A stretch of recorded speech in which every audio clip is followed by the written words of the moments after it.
ராமாயண தொடரை பார்த்து மனம் மகிழ்ந்து நான் எழுதியது. அயோத்தி ஆண்ட தசரதனுக்கு மக்கள் பேறு இல்லை.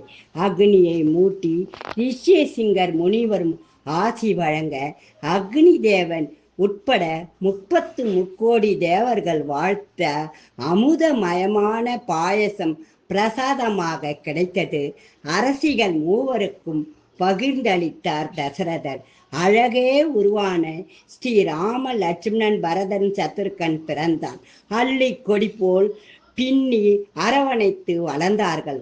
அரச குருவான விஸ்வாமுத்திரர் அழைக்க அரக்கியை அழிக்க வனத்திற்கு சென்றார்கள். ராமன் லட்சுமணன் அரக்கி தாடகையை அழித்து வெற்றியை கண்டனர்.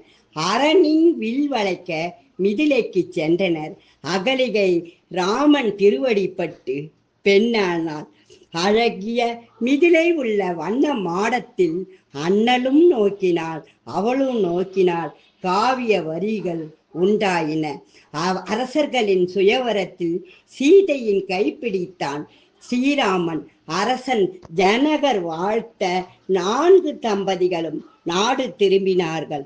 ஆவேச அவதாரம் பரசுராமரை கண்டு ஜெயித்து வணங்கினார்கள். அரண்மனை விழா கோலம் பூண்டது. அன்னையர்கள் வரவேற்க அரசன் அகமகிழ்ந்தான். அண்ணல் மணிமகுடம் ஏற்கும் நாள் வந்தது.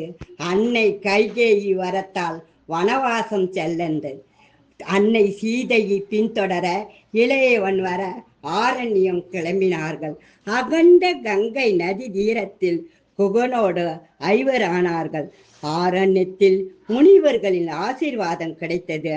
ஆசிரமம் அமைத்து சித்திரக்கூடத்தில் தங்கினார்கள். அரக்கி சூர்பனகை சூழ்ச்சியால் சீதையை கவர திட்டமிட்டான் ராவணன். அண்ணன் இல்லாத நேரத்தில் ஆகாய புஷ்பக விமானத்தில் சீதையை கவர்ந்தான். அரச பட்சி ராஜா ஜடாயு யுத்தத்தால் சிறகுகளை இழந்தான். அசோகவனத்தில் சீதை சிறை வைக்கப்பட்டாள். அலைந்து திரிந்த ராம லட்சுமணனுக்கு ஜடாயு விவரம் கூறினார். ஆழ்ந்த துயரத்துடன் கிஷ்கிந்தா நோக்கி சென்றனர். அகத்திய முனிவரை கண்டு ஆசீர்வாதம் பெற்றனர். அஞ்சனை மகன் அனுமனை கண்டனர். அனுமன் துணையோடு சுக்கிரவனை கண்டு தோழமை ஏற்றனர்.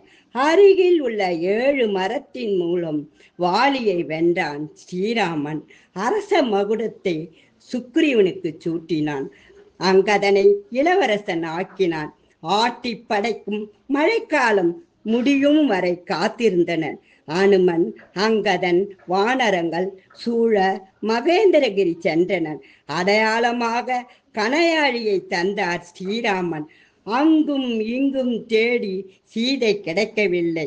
அரசன் ஜடாயுவை பற்றி பேசவே அவர் தம்பி சம்பாதி பறவை வந்தார். ஆழ்கடலில் உள்ள இலங்கைக்கு செல்லுமாறு வழியை கூறினார். அரக்கிகளை அழித்து அன்னையை அசோகவனத்தில் கண்டார். அடையாள மோதிரம் சீதையிடம் கொடுத்து ஆசீர்வாதம் பெற்றார்.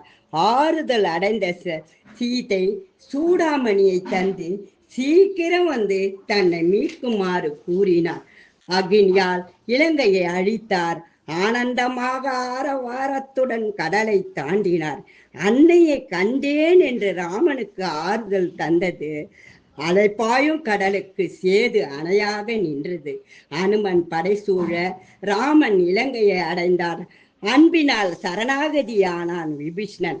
அட்சயகுமாரன் முதல் கும்பகர்ணன் வரை அழித்தான் லட்சுமணன். ஆயுதம் இல்லாத ராவணனை அழிக்க மனம் இல்லாது ராமன் இன்று போய் நாளை வா என்றார். அரக்கர் குலம் அழிந்தது. இலங்கை மணிமகுடத்தை விபீஷ்ணருக்கு சூட்டினார். அக்னி பிரவேசத்தில் எழுந்த அன்னைக்கு பூமாறி பொய்ந்தார்கள் தேவர்கள். அயோத்திக்கு திரும்பி மணிமகுடம் ஏற்றார் ஸ்ரீ ராமச்சந்திர மூர்த்தி. புல்லினத்தின் பண்பை கற்றுக்கொள்வோம், புனித இதிகாசங்களுடன் வாழ்வோம். இப்படிக்கு ஆர் சாந்தா பார்த்திபன்.